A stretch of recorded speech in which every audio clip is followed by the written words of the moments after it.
Hey guys, what's going on? It's Carl here, back with another video, and this might seem like deja vu. This is an RX100, and this is from Sony, and I did a video on something close to this a couple weeks ago. It was my favorite point and shoot of 2015. That was the Mark III, whereas this camera, which looks almost identical, is the RX100 Mark IV, and maybe the only way you can tell is that small marking up top. But there are a significant amount of changes done to the Mark IV.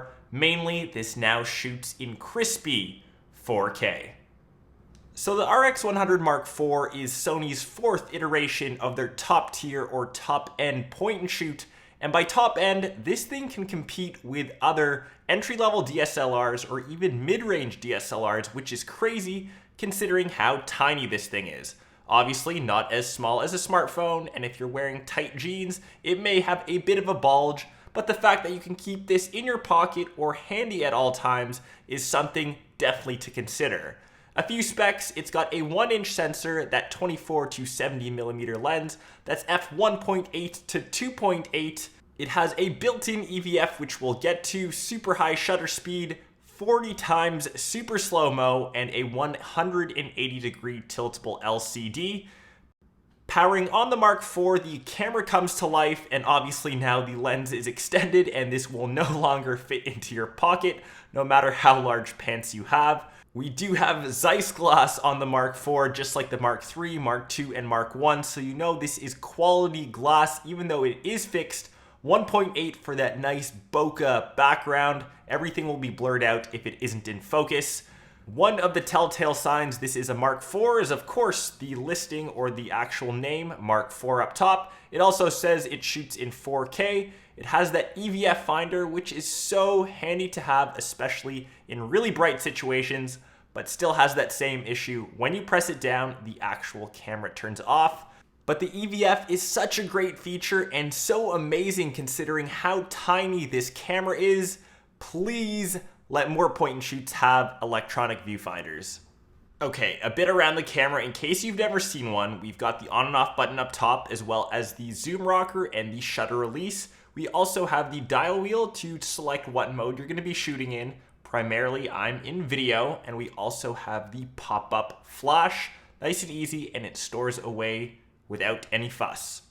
On the bottom, we've got our standard tripod connector. This is where the SD card lives, as well as the battery. I shot with this all day and didn't have any problems, still had 2 bars to go, and it does charge via a micro USB cable. We also have a controllable ring wheel, and once again, that flash, just what it looks like front facing, and it is nice and easy to tuck away. The Mark IV menu system, just like its predecessors, is extremely extensive. We've got a whole bunch of different options that you can choose from. Those shooting in manual will be delighted by the amount of options and features that you can change. But the biggest thing, which you see here, we can finally shoot in 4K, which is crazy to think something this small can shoot in 4K when we've got Canon cameras, their full frame sensor cameras, that still can't do that. That is just mind-blowing.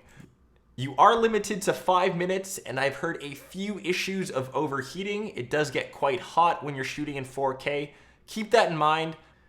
But the image quality is just outstanding for a sensor and camera this small. I cannot rave about this enough. If you're into video, want something small, this is your only option. One minor gripe though about the actual screen: it is not touch sensitive, so you actually have to scroll through all the menu systems with the scroll wheel or use it as a dial. I personally like to hold my Mark IV on a pistol grip. It makes vlogging a bit easier and it's just easier to hold. Here's some sample footage. Just keep in mind that this shoots awesome stills, but take a look at this video quality. I took this to a music festival and I couldn't be happier with the results.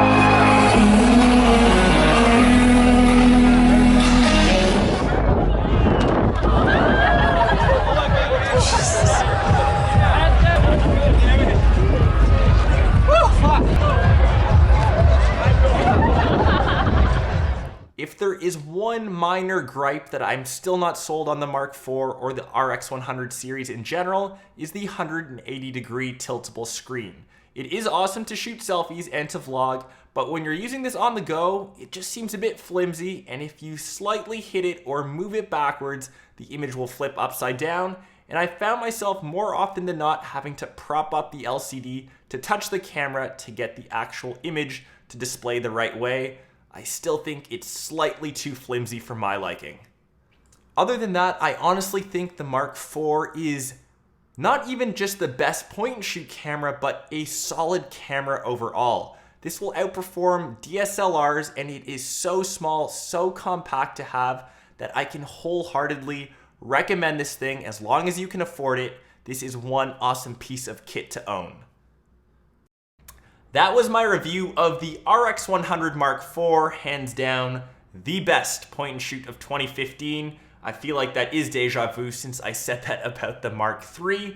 If you're looking to spend $1,300 on a point and shoot, which I think there's only a couple options, I would definitely go with the Mark IV. If you need a camera that just shoots 1080p at 60 FPS, using it mainly for vlogs, grab the Mark III instead. Unless you really need to shoot 4K and you want to have the latest and greatest, then I guess make the upgrade if you've got that money to burn. Let me know what you think about the Mark IV down below in the comments. Is it worth that money? Would I replace my GH4? I still don't think so. I prefer the feel of a heavier camera, but I definitely see where this is super handy. Slip this into your pocket and you will almost forget about it, and you won't have that extra bulk. The tough decisions of being into technology. If you guys like this video, be sure to smash that like button and subscribe to the channel. I will catch everyone else in my next episode. Peace.